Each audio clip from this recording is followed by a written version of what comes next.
आज ज़्यादा दे रही है, कभी कम भी दे देती है। तो उसको हमने पाला है, तो गाय को तो अपने साथ ही रखते हैं। तो हमने अपने विश्वास को पाल के रखना है ना। भगवान कम दे या ज़्यादा दे, भगवान में पूरा विश्वास होना चाहिए। लोगों को नुकसान पहुंचता है तो भगवान में से विश्वास हटा देते हैं और उसको फिर नाम लेना भी छोड़ देते हैं। तो ऐसे नहीं करो। या संसार में भी जिनसे मिलता है, जब ज़्यादा मिलता है लोग उनको अपना मान के चलते, जब कम मिलने लगता है तो उनसे नाता तोड़ देते हैं।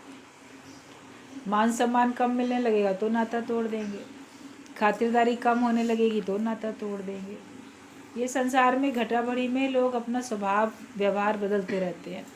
लेकिन भगवान का भक्त एक रस होता है, एक स्वभाव होता है और उसका एक ही व्यवहार होता है।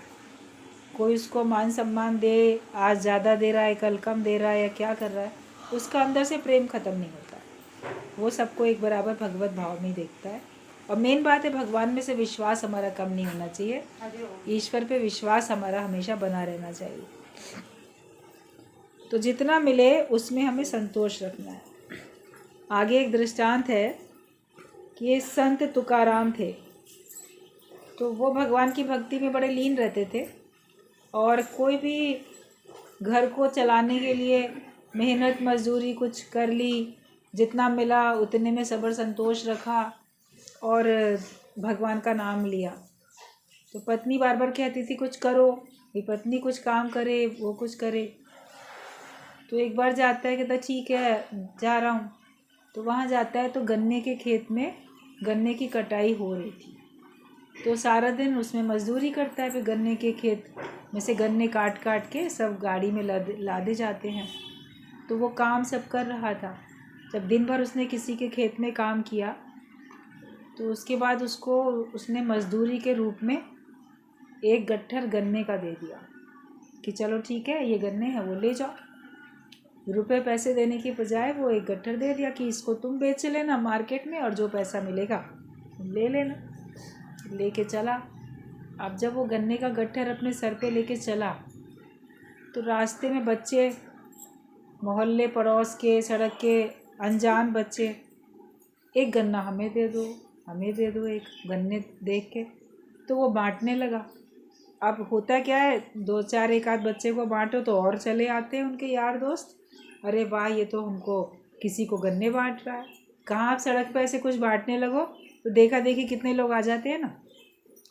अब जब वो बांटने चला, अपने घर तक जाते जाते उसके गट्ठर में से एक निकाले, दो निकाले, तीसरे को दे, उसके सारे गन्ने जो थे वो ख़त्म हो गए।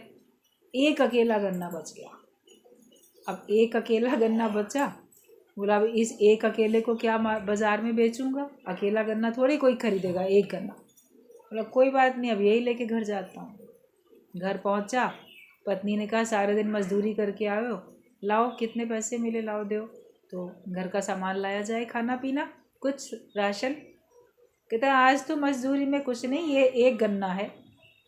अब उसको इतना गुस्सा आया उसकी पत्नी को, बोली दिन भर मजदूरी करके तुमको एक गन्ना मिला है, ऐसा तुमको दिया। तो उसने बात बता दी सच्ची कि नहीं दिया तो पूरा बड़ा गट्ठर था, उसको बेचता तो काफ़ी पैसा मिल जाता, लेकिन रास्ते में बच्चे मांगने लगे, उनको बांट दिए। अब उसे बहुत गुस्सा आया। जब पत्नी के हाथ में उसने गन्ना दिया तो पत्नी ने कहा ये तुम काम करते हो, और वो गन्ना लेके अपने पति के सर पे ही मार दिया कस के, गुस्से में। कभी कभी क्रोध में मनुष्य नहीं सोच पाता ना क्या करता है क्या नहीं करता है, क्या करना चाहिए क्या नहीं करना चाहिए। तो एक गन्ना उसने ज़ोर से मार दिया उसके सर पे। अब जैसे सर पे गन्ना ज़ोर से लगा तो गन्ने के हो गए दो टुकड़े। तो उसको जो था क्रोध नहीं आया, वो कहता है चलो कोई बात नहीं, वैसे ही इसके दो टुकड़े करने थे, आधा तुम खा लो आधा हम खा लेते हैं, आज इसी को खा के गुजारा करेंगे। तो वैसे भी एक गन्ने के दो टुकड़े करने थे, चलो अच्छा है तुम ही ने कर दिए।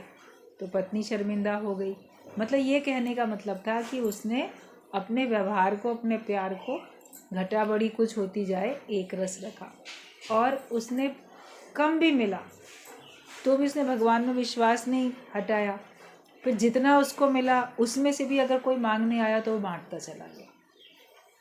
पहले ज़माने में जो संत होते थे वो ऐसे भगवान की भक्ति करते थे। अभी तो जो संत हैं बड़े लखपति करोड़पति मिलेंगे संत आप लोगों को। और उस ज़माने में संत होके भी वो मजदूरी कर सकता था। अभी कोई साधु संत बन के सुनाए, ज्ञान का कार्य करे या कुछ और काम करे तो मजदूरी करने नहीं जाएगा वो। तो वो मजदूरी भी कर सका कि ठीक है जो भी काम है, लेकिन समय अपना पूरा भगवान की भक्ति में देते हैं। तो जो भगवान की भक्ति करे उससे भगवान तो प्रसन्न रहेंगे। और वो उदार चित्ता भी उसके अंदर कि हमने मेहनत करी है, हम अपना घर चलाएंगे, रास्ते में क्यों बांट दें, बच्चों को क्यों बांट दें। तो सोच ऐसा बाल रूप ऐसा भगवान का रूप है, मांग रहे तो दे दो। तो बड़े लोग तो नहीं मांगेंगे, बच्चे ही मांगते हैं। बड़े लोग तो जानते हैं इसने मजदूरी करी है, जाके बेचेगा, ऐसे थोड़ी ना कोई मुफ्त में मांग लेगा किसी, जो जानता है। गांव के सब लोग जानते ही थे, लेकिन बच्चों को थोड़ी पता होता, उनके अंदर भेदभाव होता नहीं है, अपना पराया होता नहीं है। बच्चे तो किसी के घर में भी जाके बोलेंगे खाना दे, यार दोस्त के घर भी जाएंगे ना तो वहाँ भी बैठ के उसकी भी माँ से मांग लेंगे खाना, और वो भी दे देगी, अपने बेटे को दे रही है उसको भी दे देगी, चलो ठीक है सब बच्चे। तो इतना सब पहले होता था, अपनापन, और बच्चों के अंदर में भेदभाव नहीं होते थे, वो एकदम सबको अपना समझते थे। और बाकी बड़े लोग भी हर बच्चों को अपना समझते थे, सारे गांव के बच्चे हमारे ही हैं ऐसा मान के चलते थे। ये नहीं कि ये मेरा और तेरा, अभी इस समय तो मेरा तेरा बहुत दिखता है हर एक को। अपने ही घर में, सगे परिवारों में, रिश्तों में, उसमें भी तेरा मेरा होता है। ये देवर का बच्चा है, ये जेठ का बच्चा है, ये मेरा बच्चा है, ये चाचा का है, ये उसका है, ये उसका है, ये पड़ोसी का है, ये सब रहता है। तो हम अपने अंदर की एक रस अवस्था को देखें, कम हो ज़्यादा हो जो भी हो, एक रस अवस्था में हम रहें। तो जैसे संत जो तुकाराम था, उसने क्रोध नहीं किया, वो स्थिर रहा, और जो कुछ उसे मिला, कम भी मिला तो भी उसने उसमें गुजारा किया। और जितना था, ये नहीं कि मैं अपने पास रख लूँ, अपने पास ना भी होते हुए अगर मांगा बच्चों ने तो वो दे सका। तो हमारे अंदर में भी सबके लिए अपनेपन की भावना होनी चाहिए। लोभ लालच होगा तो तुम किसी के लिए कुछ भी नहीं कर सकोगे। अगर तुम्हारे अंदर लोभ लालच है तो तुम किसी के लिए भी कुछ भी नहीं कर सकोगे। अपने लिए इकट्ठा करते जाओगे लोभ लालच के कारण, मगर तुम जो हो किसी के लिए एक कण भी नहीं दे सकोगे। अपने अंदर के काम, क्रोध, लोभ, मोह, अहंकार, सभी विकारों को हमें दूर करते हुए चले जाना है। सब जगह भगवत भाव रखो, अपना आप देखो, ख्याल अच्छे रखो। खोटे ख्यालों से तुम्हारी सेहत की खराबी होती है। जो विचार अच्छे नहीं रखता है उसकी सेहत खराब होती है। विचार हमेशा अपने अच्छे रखने चाहिए। अपने विचार ऐसे सुंदर रखो जिससे तुम्हारी सेहत अच्छी रहे। कई लोग सोचते हैं कि पता नहीं ये क्यों बीमार रहता है, क्यों इसके पेट में दर्द रहता है, क्यों इसको ऐसा होता है, क्यों तकलीफ़ होती है, सर में दर्द होगा, कहीं कुछ होगा, या खाना हजम नहीं होगा, कहीं चिंता फिक्र परेशानी से पेट में अल्सर बनने लग जाते हैं, स्ट्रेस से, बहुत ज़्यादा तनाव में जो रहता है। तो तनाव क्यों करता है? ख्याल कर रहा है नेगेटिव, तभी तो तनाव हो रहा है, और उसमें फिर उसकी सेहत खराब होती जाती है। तो हमें अपनी मन की और तन की, दोनों की ही सेहत का ख्याल रखना है। मन भी ठीक रहे, तन भी ठीक रहे। मन स्वस्थ, तन स्वस्थ, उसके लिए विचार स्वस्थ होने चाहिए, व्यवहार अपना अच्छा होना चाहिए।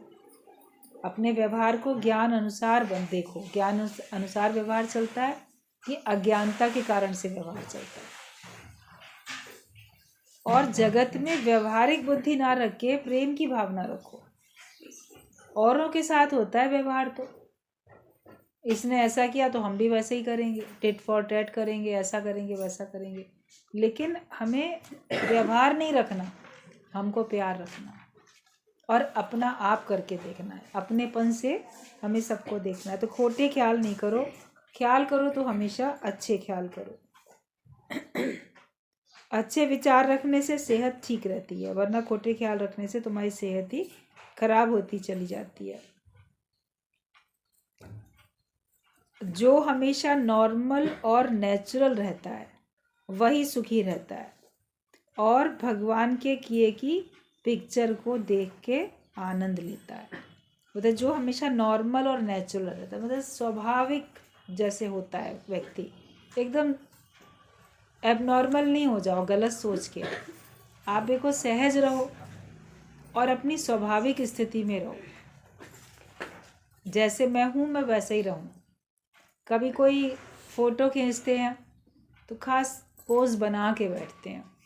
फिर एक होता है नेचुरली जैसे भी हैं उनको बिना बताए वैसे खींच लो फ़ोटो। तो वो बोला कि अरे ये तो स्वाभाविक थी, जैसे कितनी नेचुरल फ़ोटो है जिसमें कोई बनावट नहीं दिख रही है।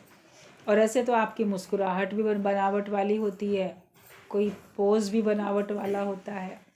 और एक होता है कि जैसे सहज में स्वाभाविक तौर पे किसी ने आपकी फ़ोटो खींची। भगवान हर समय हमारी फ़ोटो खींच रहा है, जगत वाले हर समय हमको देख रहे हैं। उनके दिल दिमाग में तुम्हारी फ़ोटो खींचती जा रही है। कैसा भी तुम चेहरा बना के चलो भगवान तो देख रहा है। अब पता नहीं कौन देख लेता है। फिर कोई वो बोलेगा हमने ना इसको देखा था सड़क पे, ये ना बहुत मुंह बना के जा रहा था, ये गुस्से में जा रहा था। क्या पता आपकी जानकारी का कोई व्यक्ति आपको देख ले, आप ना देख पाओ उसको, बाद में वो आपको टोके बड़े गुस्से में जा रहे थे या बड़े दुखी जा रहे थे या बड़ा हंसते हुए जा रहे थे।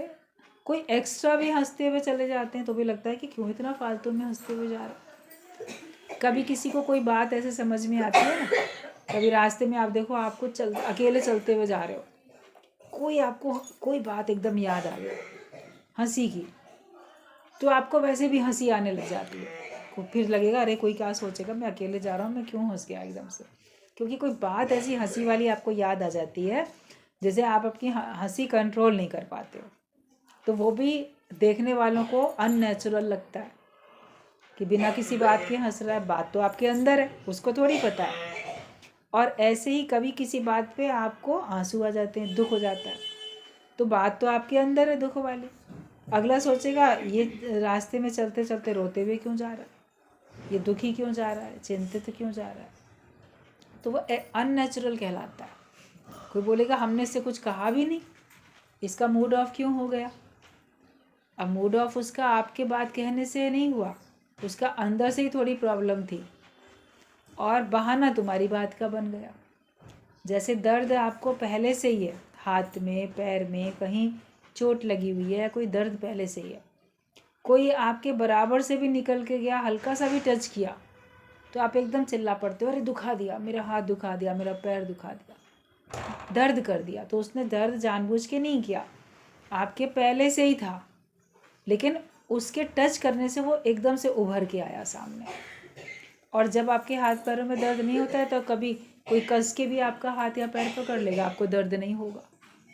तो उसमें कोई ऐसे कभी खेल खेल में कोई किसी का हाथ मोड़ भी देता है, बच्चे खेलते रहते हैं, कोई कितना भी कोई कर दे तो आपको दर्द ही नहीं होता है फिर, क्योंकि अंदर नहीं है।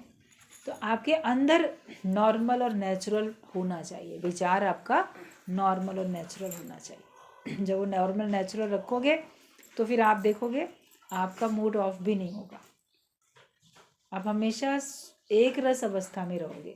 तो एक रस अवस्था में ज्ञानी रहता है और वो भगवान की जो पिक्चर है उसको वो देख के मनोरंजन उसका होता है। जब हम अंदर से एक रस रहते हैं, अंदर से नॉर्मल और नेचुरल रहते हैं, तो फिर आप देखोगे कि जो भगवान का खेल चल रहा है उसमें आप एंजॉय करोगे, शिकवा शिकायत नहीं करोगे, उसमें आप एंजॉय करोगे कि भगवान ने जो कुछ किया है मेरे भले के लिए किया है। उसमें कोई भलाई छिपी हुई है, वो भलाई नज़र नहीं आती है लेकिन वो भलाई हमारी उसमें छिपी हुई है। उसका जो भी भला है वो हमको देखने में बाद में आएगा। अब बाद में देखने में आता भी, आप खुद ही कहते हो अच्छा हुआ वो जब उस समय वो बात हो गई तो अच्छा ही हुआ, तब तो बड़ा बुरा लग रहा था लेकिन अब वो ठीक लग रहा है। तो कैसे हम स्वाभाविक तौर पे जब रहते हैं अंदर से जो हम हैं, बनावट तो जीव भाव के कारण हुई ना, जो हम ब्रह्म स्वरूप हैं, जो हम आत्म रूप हैं, वही तो हमारा स्वाभाविक रूप है। जैसे पक्षी स्वाभाविक उड़ता है, मछली स्वाभाविक तैरती है, ऐसे मनुष्य स्वाभाविक मुक्त है। और जब हम अपने को मुक्त मान लेते हैं, अपने सच्चे स्वरूप में आ जाते हैं, तो फिर आपके लिए कोई कष्ट है नहीं। फिर तो सारे संसार को आप खेल करके देखते हो, और बल्कि मनोरंजन उसमें मनोरंजन आपका होता जाता है। जो अपने को शरीर समझता है वो अहंकारी है।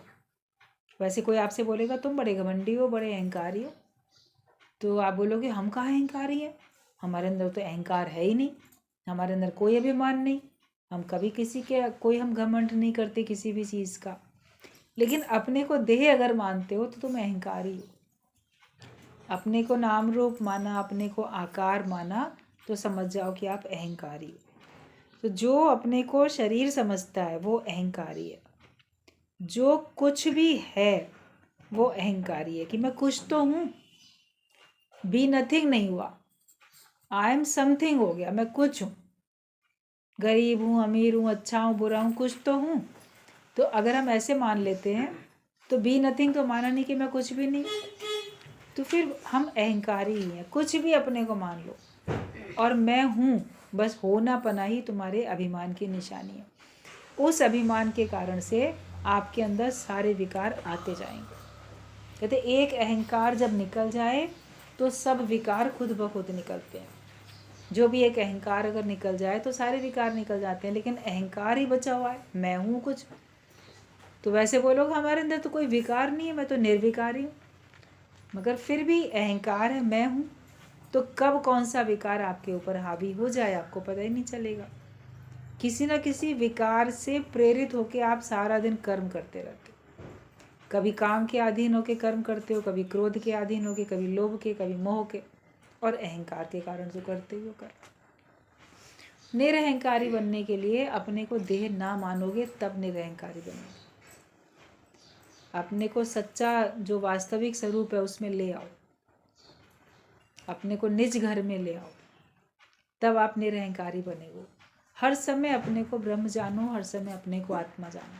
कोई बात अंदर आती है, कोई ख्याल आता है, बोलो कौन सोच रहा है, किसके अंदर आया ये ख्याल, मैं हूँ कौन? कुछ बन के ही तो सोचते हो, अच्छा या बुरा जो भी सोचते हो तो कुछ बन के ही तो सोचते हो। लेकिन जब मैं कुछ हूँ ही नहीं तो मैं क्या सोचूं? सोचने वाले ने सोच दिया, लिखने वाले ने लिख दिया, सुन रहे बंदे तू क्या सोच, क्यों सोचते हो? सोचना तो तुम्हारा धर्म है ही नहीं। परमात्मा के भाव में हमेशा रहो बस। तुम कुछ भी बनो नहीं, कुछ बनना अहंकार है। एक देह का अहंकार करने से हजारों अहंकार तुम्हारे में आ जाते हैं। Body consciousness must go. शरीर का भाव जरूर जाना चाहिए, तभी तुम मुक्त हो सकोगे। जो जीव है उसके लिए जगत भी जरूर है, जगत का नाश उसके लिए हुआ नहीं।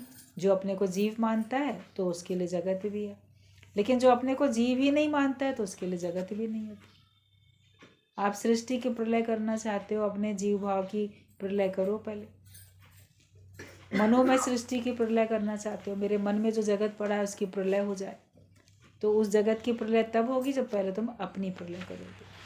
कहते आप मुए जग प्रलय, अपने को मिटा दो तो तुम्हारे लिए सारे जगत की प्रलय हो गई। अपने को गुम नहीं करते हो, कुछ अपने को बना के चलते रहते हो, तो तुम्हारा संसार वैसे ही का वैसा रहता है।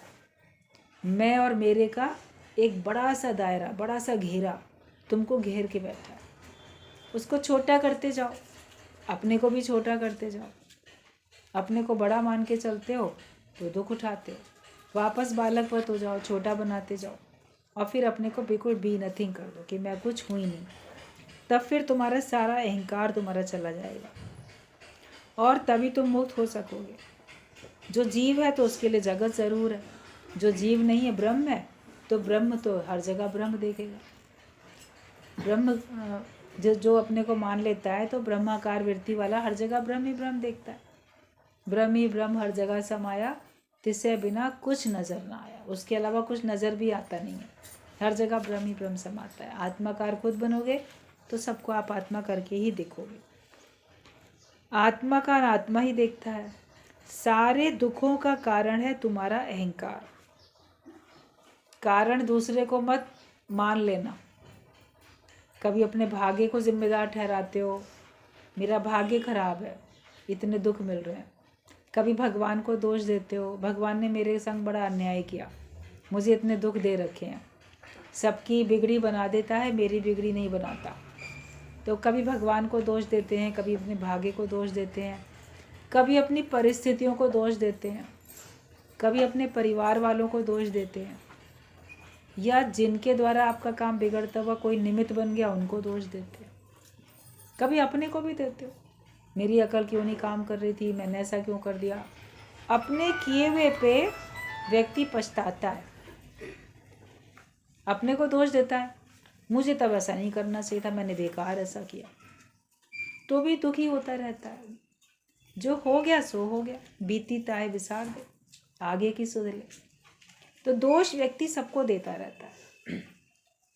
वास्तविकता में तुम जो अपने को देह मान के बैठे हो, वो जो अहंकार है तुम्हारा, वही तुमको दुखी करता है। ब्रह्म ज्ञानी के अंदर अहंकार नहीं है, इसलिए वो दुखी कभी होता नहीं है, वो हमेशा खुश रहता है, क्योंकि उसने अपने अहम को भेंट कर दिया।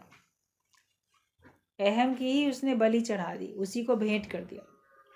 जैसे आप किसी को भेंट कर देते हो कोई चीज़, तो आपके पास नहीं रहती, आपने दे दी, आपने ज्ञान अग्नि में स्वाहा कर दिया, अपने अहम को खत्म कर दिया। या है अपने पास तो हमने उसको गुरु को दे दिया, अब मेरे अंदर मैं बची नहीं, तो फिर दुख भी नहीं होगा कभी भी। तो दुख अगर है, दुख का कारण तुम्हारा अहंकार है।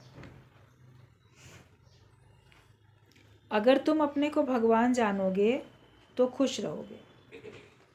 मनुष्य कुछ करता भी नहीं है, लेकिन बस एक ईगो है, अहंकार के कारण कर्तापना करता है।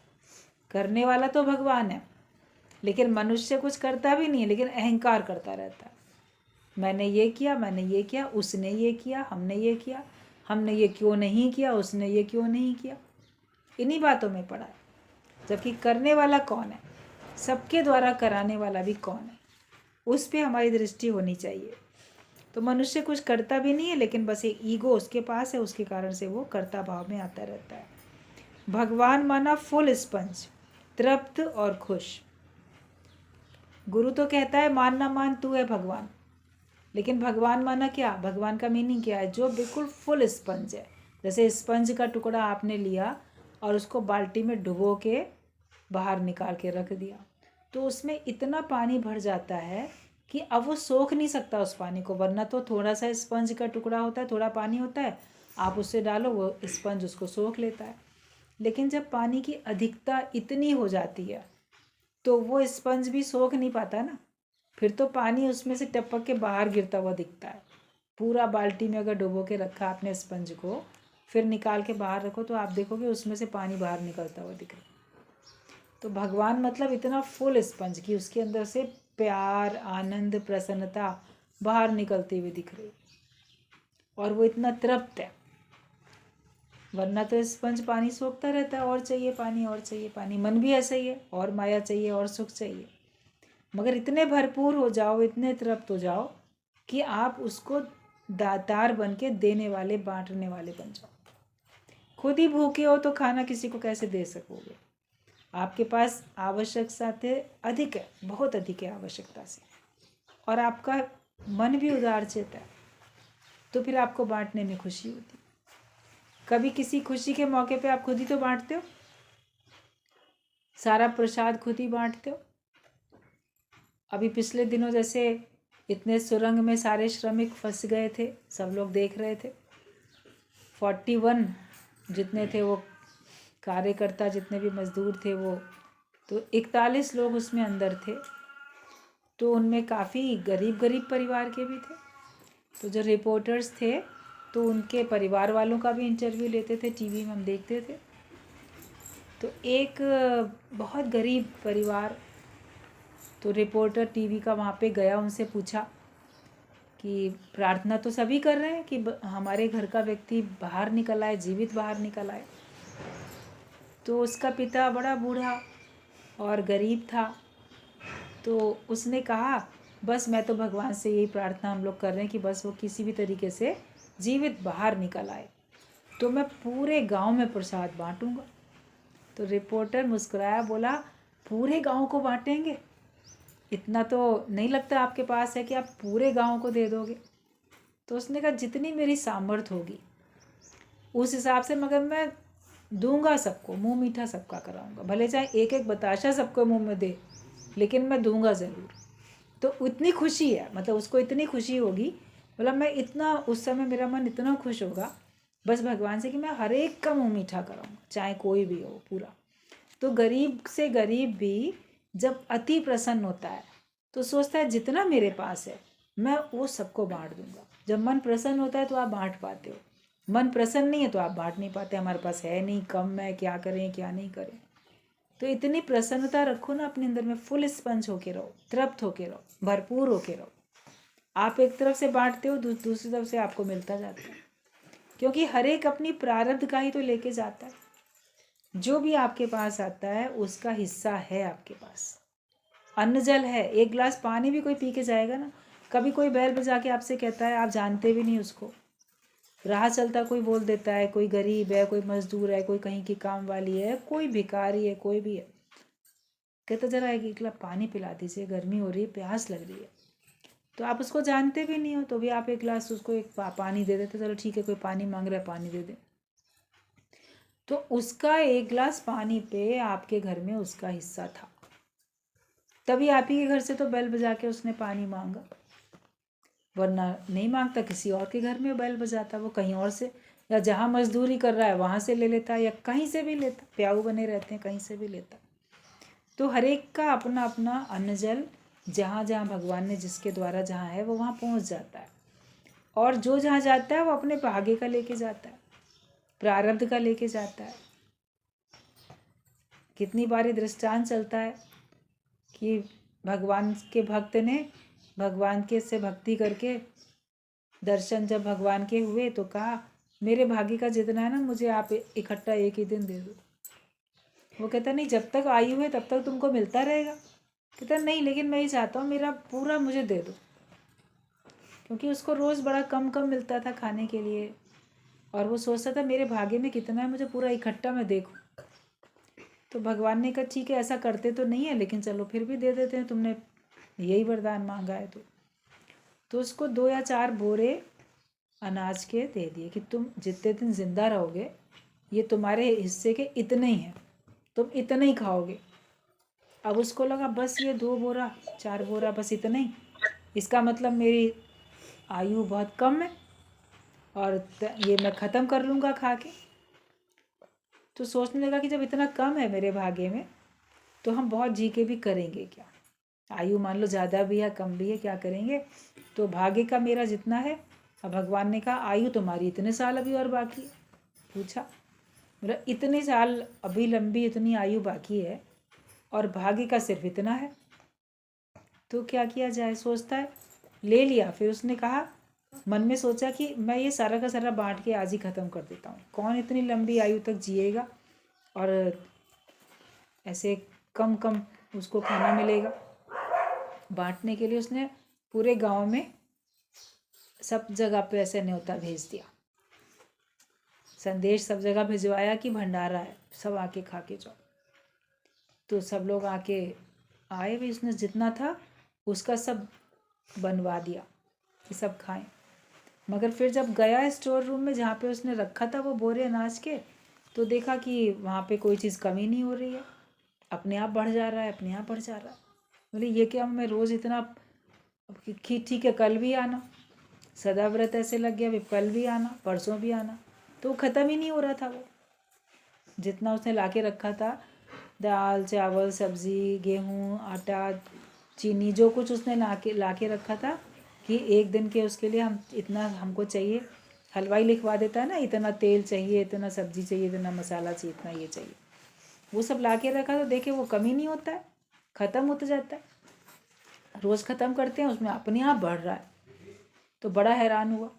तो वो कहने लगा भगवान से प्रार्थना करके, भगवान ये क्या हो रहा है, इतना ही कम था लेकिन ये तो बढ़ता जा रहा है। भगवान ने फिर दर्शन दिए, बोले जितने लोग आ रहे हैं उनके भाग्य का बढ़ रहा है ना, वो अपने घर में खाते लेकिन तुमने उनको अपने पास बुला लिया। तो तुम्हारे पास बढ़ रहा है। हर एक अपना सर पे अपनी प्रारब्ध की गठरी लेके आता है और तो उसके भाग्य का तुमको मिल जा रहा है, और तुम सारा दिन इसमें लगे रहते हो बांटने में। तुम्हारे पास टाइम अपने खाने का भी नहीं होता, देख देख के दिल भर जाता है। इसलिए तुम तो वही खाते हो, थोड़ा सा खाना, 2 रोटी 2 पूरी थोड़ा सा खाते हो, और तुमको इतना टाइम भी नहीं होता।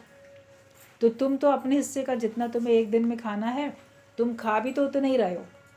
सोच में पड़ गया कि बात तो सही है। जिस दिन घर में कोई ऐसा फंक्शन वगैरह होता है, जो होस्ट होता है उसको खाने का टाइम नहीं होता, उसको भूख भी नहीं लगती है, और देख देख के ऐसा दिल भर जाता है, कहता नहीं खा सकते, बस इतना सा ही खाएंगे पेट भर। तो उसने कहा कि दूसरे के भाग्य का तुम्हारे पास आ रहा है, तुम्हारा जितना है वो तो उतना ही तुम लोगे, बाकी नहीं ले सकोगे। तो ज्ञानी जो होता है वो इस बात में सबर संतोष करता है। वो जानता है कि ईश्वर ने जो किया सोच समझ के सब काम किया, तो वो तृप्त रहता है और खुश रहता है, एकदम फुल स्पंज होके रहता है। कभी भी अपने को मायूस बना के नहीं बैठो, कमज़ोर बना के नहीं चलो, किसी बात में भी शिकवा शिकायत भगवान से नहीं करो। नॉर्मल और नेचुरल होके रहो बिल्कुल, और तृप्त होके रहो। अंदर ही अतृप्ति लगी रहती है तो बाहर से भी हमको बरकत नहीं होती है। आप अंदर में तृप्ति का एहसास रखो, भगवान का भाव रखो। जहाँ भगवान है वहाँ पे किसी चीज़ की कोई कमी कभी होती भी नहीं है। तो इसके लिए हमें फुल स्पंज और तृप्त होके रहना है। एक भगवान ही है जो मनुष्य बन के धरती पे आया है और खेल कर रहा है। तो सब जो भी कुछ दिखता है, एक भगवान ही है जो इतने रूप धारण करके आया है। एक से अनेक हो गया, एक भगवान एक से अनेक हो गया, उसी की सत्ता चारों तरफ विद्यमान है। तो जिसको भी देखो भगवान ही करके देखो। ये इच्छा तुम्हारे रग रग में पड़ी है, इच्छा के कारण तुम भटकते हो, इच्छा के कारण तुम दुखी होते रहते हो। गुरु ही है जो तुम्हें निरिच्छा बनाता है। ध्यान नहीं था कि हमारी इच्छा ही हमको भटकाती है, हमारी इच्छा हमको दुखी करती है, और तुम्हारे रग रग में जैसे कि इच्छा समाई पड़ी है। हर श्वास में तुम्हारे अंदर कामनाएं भरी पड़ी हैं, कुछ ना कुछ इच्छा करते ही रहते हो, इसीलिए दुखी भी होते हो, इसीलिए भटकते भी हो। केवल एक ब्रह्मज्ञानी गुरु होता है जिसके संपर्क में जब तुम आ जाते हो तो वो तुमको इच्छा रहित बना देता है। जब तुम इच्छा छोड़ते हो तो भगवान तुम्हारे लिए सोचता है। इच्छा करके तो आप ही सोचते रहते हो ना, मेरी इच्छा कैसे पूरी होगी, इस इच्छा को मैं कैसे पूरा करूँगा। लेकिन जब तुम अपनी इच्छा छोड़ दोगे तो देखना भगवान ही तुम्हारे लिए सोचेगा कि इसका ये काम मैं कैसे पूरा करूँ। भगवान की भक्ति करने वाला भगवान के ऊपर सौंप के निश्चिंत होके बैठता है। तो भगवान की भक्ति करने वाले सच्चे भक्त बनो सब। कहते हैं man proposes and God disposes, कि मनुष्य बनाता है, प्रोग्राम बनाता है, अब भगवान उसको बिगाड़ देते हैं। हकीकत में तो भगवान ने बना रखा है और मनुष्य इच्छा करके बिगाड़ता रहता है। जगत में जब कोई अनहोनी घटना घटती है, आपने बहुत सोचा था ऐसा करेंगे वैसा करेंगे, घर बन जाएगा तो ये करेंगे, बच्चों की शादी होगी तो ये करेंगे, नौकरी लगेगी तो ये करेंगे, ये घर में ये पोता आ जाएगा तो ये करेंगे, पता नहीं क्या क्या मनुष्य प्लान करता रहता है। लेकिन जो प्लानिंग करके चल रहा है उसमें कोई बड़ा विघ्न पड़ गया और वो काम आपका बिगड़ गया, नहीं हो पाया। तब लोग कहावत बोलते हैं मैन प्रपोजेस गॉड डिस्पोजेस। अरे मनुष्य तो तरह तैयारी करता है, योजनाएं बनाता है, लेकिन भगवान की मर्जी, भगवान उसको बिगाड़ देता है। गुरु का कहना है कि भगवान बनाता है, गॉड प्रपोजेस और मैन डिस्पोजेस। वो अपनी इच्छा करके उसको बर्बाद करता रहता है, अपनी इच्छा उसमें बीच में चला देते हैं ना। जो भगवान की तरफ से हो रहा है उसको देखते नहीं, उसको स्वीकारते नहीं, उसमें खुश नहीं होते, अपनी इच्छा लगा के भगवान को भी दोष और अपने को दुखी। यही मनुष्य का काम है। इस काम से गुरु हमको बचा लेता है। इच्छा किसी भी प्रकार की है वो हमको भटकाएगी, उससे हम कभी भी चैन सुख पा नहीं सकते। इच्छा रहित होके बैठो। इसीलिए सत्संग में पहला पॉइंट रखा जाता है इच्छा मात्रम अविद्या, मतलब इच्छा की थोड़ी सी भी मात्रा, एक कण बराबर इच्छा भी, एक छोटी सी इच्छा भी अज्ञान है। तो हमें अपने अंदर के अज्ञान को मिटाते जाना है। मन को हर जगह आत्मा का दर्शन कराओ, तब तुम मुक्ति का अनुभव करोगे और भगवान का दर्शन करोगे। मन को हर जगह आत्मा का दर्शन करो, हर जगह, सब जगह मैं ही मैं हूँ और सब जगह भगवान ही भगवान है। तब आप हर समय मुक्ति का भी अनुभव करोगे और आपको हर रूप में भगवान दिखाई देंगे। भगवान किसी एक रूप में थोड़ी आता है। कई बार गुरुजी सत्संग में बोलते थे, तुम बोलते हो कि कृष्ण भगवान मेरे मुख्य, मेरे भगवान है, भगवान आ जाओ। या कोई हनुमान जी को बोलेगा, कोई दुर्गा देवी को बोलेगा, कोई जिसको भी भगवान मेन अपना इष्ट मानते हो, भगवान मुझे दर्शन मिल जाए, दर्शन मिल जाए। तो उस रूप में तुमको सपने में दर्शन मिल सकता है, तुम्हारी कल्पना में मिल सकता है। साक्षात भगवान तुम्हारे सामने उस रूप में कैसे आएगा? अगर मान लो कोई आज बिल्कुल कृष्ण भगवान का रूप बना के आ जाए सामने, मोर मुकुट सर पे लगाए है, बांसुरी बजा रहा है, सांवला सलोना उसका अपना रूप है, वैसे ही अपने पीताम्बरी कपड़े पहन लिए और बोले देखो मैं ना कृष्ण भगवान हूँ, तो अपने दिल पे हाथ रख के बताओ, क्या तुम मान लोगे कि वो कृष्ण भगवान है? कोई भी आके सामने खड़ा हो जाए, बोले मैं भगवान हूँ, आप बोलोगे अरे नहीं, भगवान की तरह वेश बना रखा है, मगर तुम हो तो इंसान कोई, तुम भगवान नहीं हो सकते। कोई हनुमान वाला मुखौटा लगा के आ जाए, कोई दुर्गा देवी, काली देवी बन के चला आए, शंकर भगवान बन के चला आए।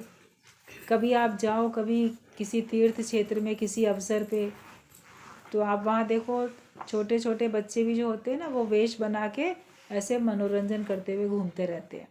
कोई शंकर भगवान बना हुआ घूमेगा, कोई देवी बन के घूमेगा।